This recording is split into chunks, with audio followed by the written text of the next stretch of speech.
една от причините, за която толкова си обичаме града. Въобще това е едно разнообразие на хора и култури. Имаме турска общност, ромска, еврейска, армянска, гръцка, македонска и така нататък. Виден наш пловдивски характер, Стефчо автографа. Идва Стефчо да взима автограф, вика: Стефане, трябваш ми спешно тук да те запише на един телефон, за да те включим в една машина. Той страшен ентусиаст, майстор Багалан, който свири на главната вечер с един синтезатор и е много колоритна фигура. И това е една от неговите други емблематични фрази. Everyone is super number one. Адрес 4000. Бързия влак от София за Варна пристига на първи коловоз. Ето, брат Ергюви и така обичани майни. Сеплирах, може би разпознахте гласа, Томас Пространов. Ето, главната на Пловдив, арменските цигулки, имаме дърбука, гръцкото бузуки, малко да сменим перкусите. Пловдив, Филип Попов. Здравейте, аз съм Мартин Денев и ние се намираме в фентези най-музеят на Пловдив, създаден от екипа на Chinatown. Днес ще ви разкажа за едно изобретение, което се нарича Пулсът и е един от експонатите в най-музея. Как започва всичко? Преди повече от година ми звъни Тодор Попов, който е създател на Chinatown, и казва, че има една идея, която иска да сподели с мен и да видим дали и как може да се осъществи евентуално. Това естествено ме заинтригува, защото той обикновено идва така с доста смели идеи. И се отзовах, за да видя за какво става дума. Идеята беше следната: дали може да създадем една голяма музикална играчка, на която един средностатистически индивид може да създаде музикална композиция, без да има каквото и да било музикално образование или без да има предистория, свързана с музикални инструменти и приложения. Това естествено ме заинтригува още повече и тръгнах да проверявам дали има такива примери по света. Оказа се, че преди няколко години Red Bull Music Academy е създала в Берлин една огромна машина, като един голям секвенсър, което може да се използва с натискане на различни бутони, но те са го направили в много голям мащаб, с 400 и кусур бутони, с няколко вътре дръм машини, с няколко инструктора, които трябва да те насочат и да ти обясняват за какво точно става дума. Мисля, че в момента този експонат се намира в един от музеите в Амстердам. И аз тръгнах да звъня и да питам приятели и колеги дали имат някаква идея това нещо как може да се случи. Всеки казва: би трябвало да може, би трябвало да не е трудно, само че никой не можеше да каже нищо конкретно. Съответно обаче един колега ми спомена, че има едни момчета в София, които се наричат Резонатор и които се занимават с музикални изобретения. И даже имат апове за iPhone, с музикални софтуери, и въобще са така наистина вътре в тая материя и са сериозни. Аз свързах с тях и се разбрахме да се видим на място в София, защото много сложно, аз дори самия не знаех как точно да обясня какво точно искаме. И в София се появих една събота, извън работно време. Едно от момчетата ме чакаше. Се качихме в техния офис, в един бивш тютюнев склад в центъра на София. В една така нищо не издаваща отвън сграда, какво вътре може да се намери. И отваряйки вратата, аз озовах в едно много интересно пространство, нещо между лофт в Ню Йорк или скандинавски дизайнерски офис с най-различни помещения за voice-over, с музикално студио, звукозаписно студио, с помещения за технически експерименти, с конферентна зала, ниска мебел, въобще е футуристично изглеждащо пространство. И се оказа, че тези момчета се занимават наистина много сериозно, създават прототипи, измислят изобретания, експериментират. Обясних горе-долу идеята и така от дума на дума, горе-долу почнах да се избистря цялото нещо.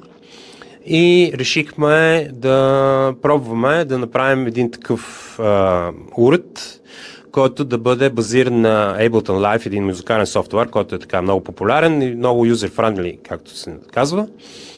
Така, оттам тръгнах вече да композирам самите мелодии и елементи за тази музикална композиция.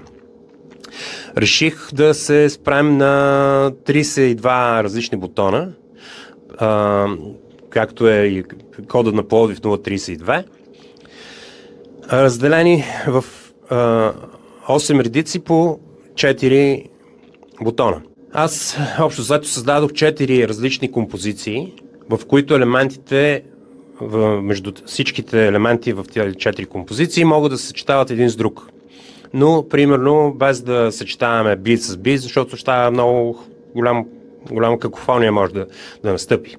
И същевременно как може да се представи и духът на Пловдив. И да почнем отляво надясно. Имаме една колона, където имаме грув, общо казано. Така, оттам добавяме бас.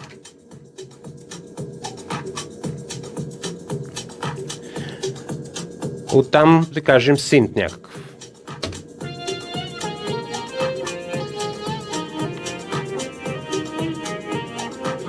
Да, или може да го сменим. Примерно. Оттам някаква екстра музикална част. Да кажем.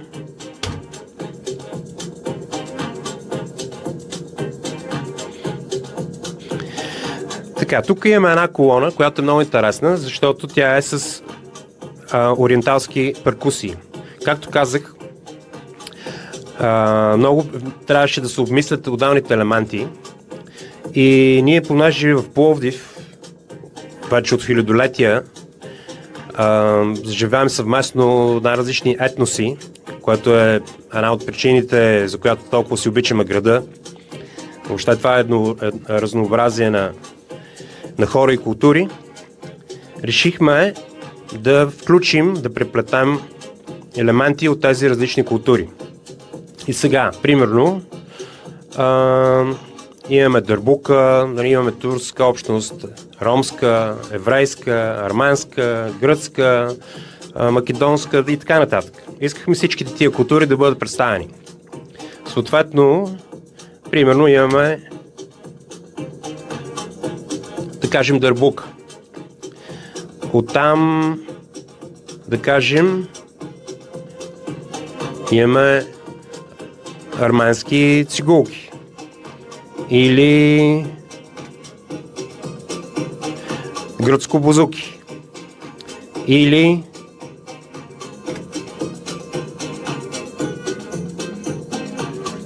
клецмер коринат. Еврейски мотиви. Тук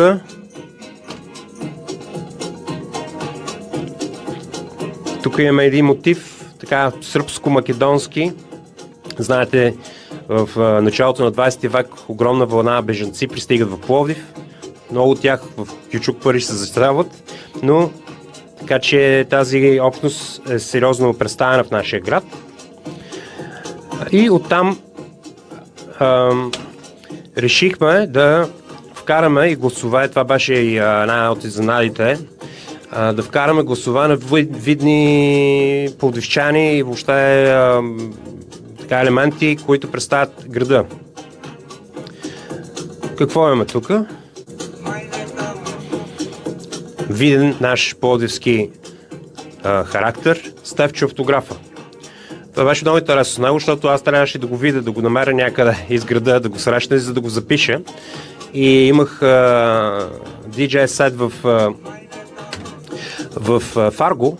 Идва Стефчо да взима автограф. Викам: Стефане, трябваш ми спешно тук да те запиша на един телефон, за да те включим в една машина. Той страшен ентусиаст. Записа много дълъг поздрав за Майнатаун, за годишнината им, от което аз просто изрязах Майнатаун, защото бях записал, той има една така емблематична фраза: какво да те почерпя? Аз винаги му отговарям шампанско. Само че Славчо така просто си пита човека, но извън контекст какво да те почерпа, някак си ми звучеше не до там подходящо, затова реших да го запазим с Майнатаун. Тук имаме друг виден пловдивски характер, майстро Багалан, който свири на главната вечер с един синтезатор и е много колоритна фигура. И това е една от неговите други емблематични фрази. Everyone is super number one. Така, тук какво имаме?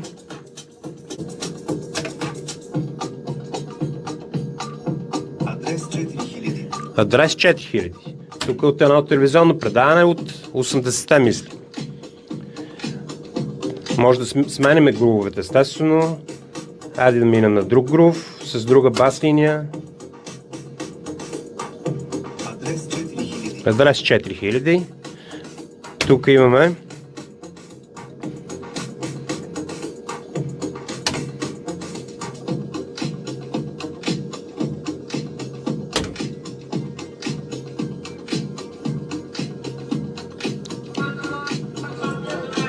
Да, това беше интересно. Тук бяхме с сина ми, отидохме на гарата да семплираме госпожата от информацията.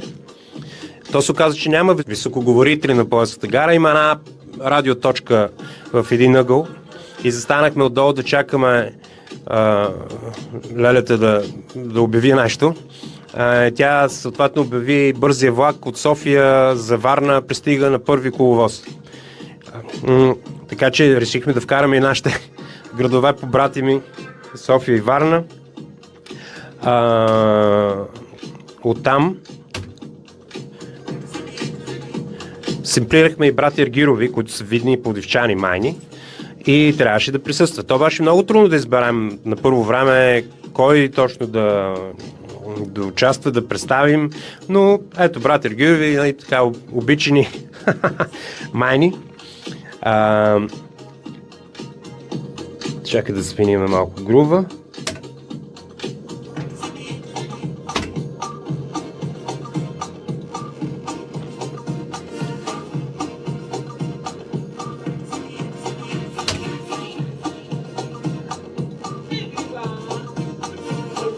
Как си ти? Everyone is super number one. След брати Аргирови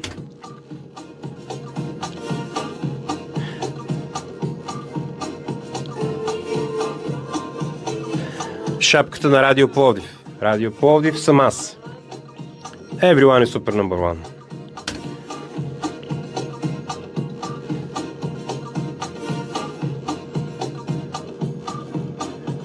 Тук какво имаме?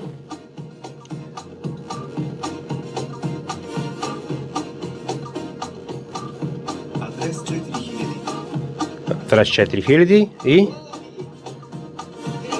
тук пак майстор Багалан с Пловдив, Филипополо.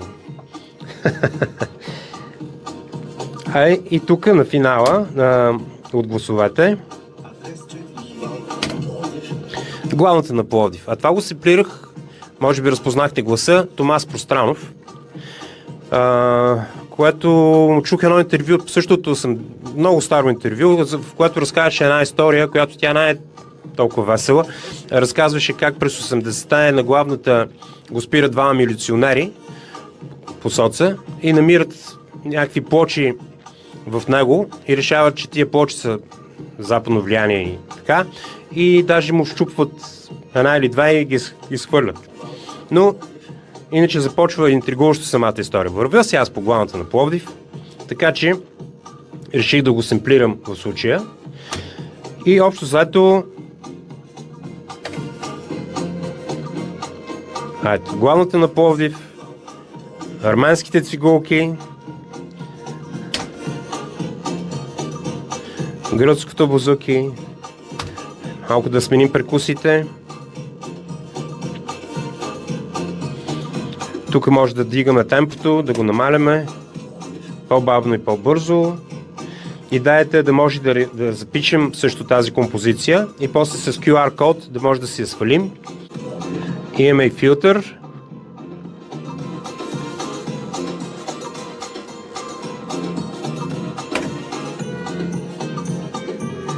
Ето, да сменим малко грува.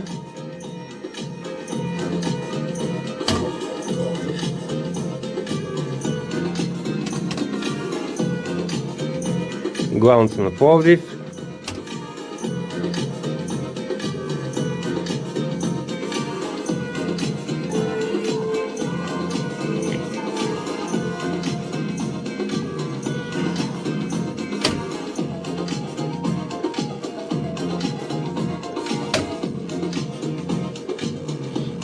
Айде малко братя Гирови.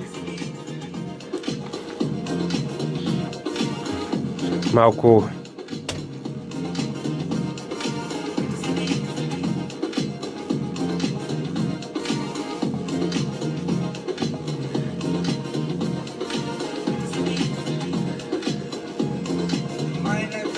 Майнатаун, как си ти?